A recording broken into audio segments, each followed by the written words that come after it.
Dr. Ofori-Adjei, Director of IT at the Electoral Commission, isolated the specific allegations and claims that have been made against the Electoral Commission by the NDC and responded to them separately.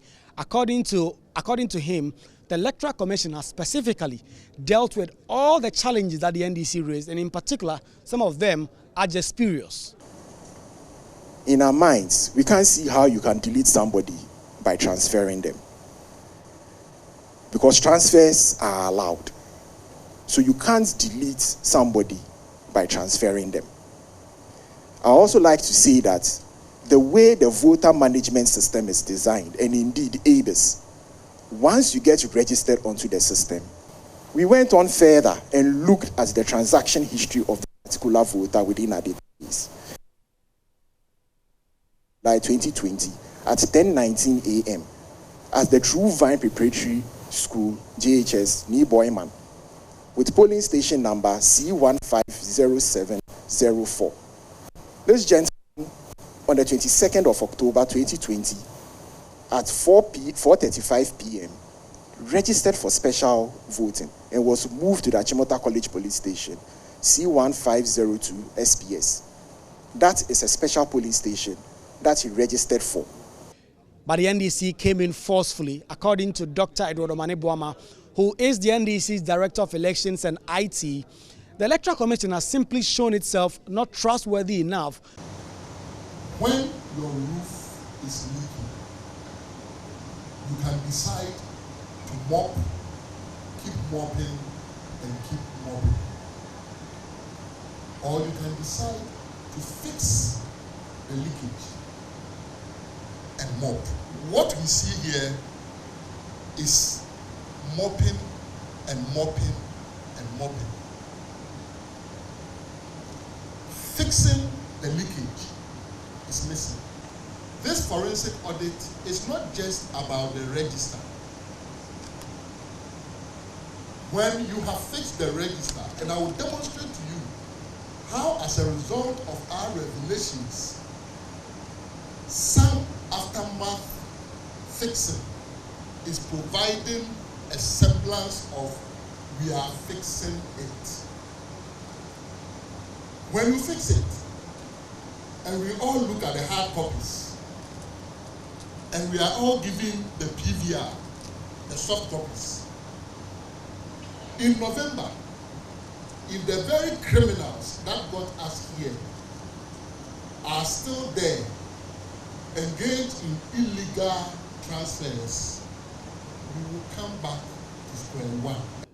The New Patriotic Party, represented by the General Secretary, a former National Chairman, and the Director of Elections, all had their bite. But the substantive argument that was made by the NPP was that they raised similar issues in 2015. The NDC did not support them. And in fact, they've also gone through these claims that have been made by the NDC, and they have simply no legs to stand on. It's not a question about having a leaking roof and mopping your floor. It's about the data, what you presented to the Electoral Commission. The whole people of Ghana want to see it. And that is the comment APC made, that even the request for forensic audit is needless at this point, because we are yet to see those allegations that you are talking about. And the Electoral Commission has said that they are going to furnish us with the cleanup that they have done. So, Madam Chair, we also want to know from you when we can have the revised exercise that you have done, so that we can also have another look. It is afterward that if there is a need for us to convey again, then the issues that you are talking about, we can even think about or even consider. Some of the political parties did support the NDC's call for a forensic audit, others did not. I feel that an independent audit will rather boost the credibility and image of the voter register. Because just imagine if an independent auditor comes and says, well, the register is 100% clean. That one, it is not the EC saying it. Because what Dr. Ofori said, I mean, the presentation is nice, but it is the EC speaking. So in auditing, this will be classified as immaterial.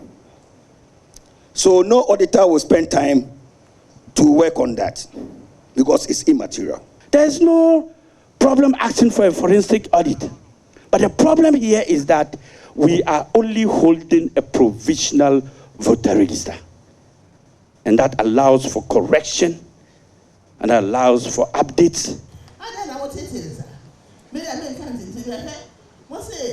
said you know what I say. Yeah, you will. And then will you a mobile?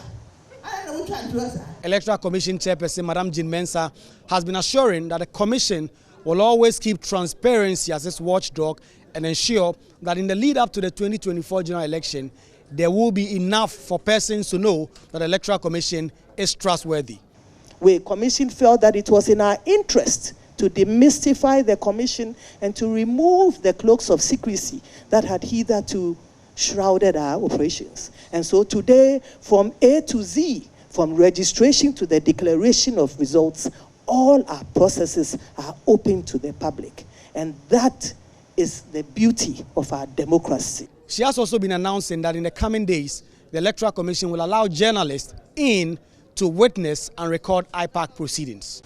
As part of the Commission's efforts to ensure transparency and accountability in all its processes, we have decided that this meeting and all subsequent IPAC meetings will be covered by the media. As we know now, the NDC is scheduled to have some high-level meetings to decide on their next line of action.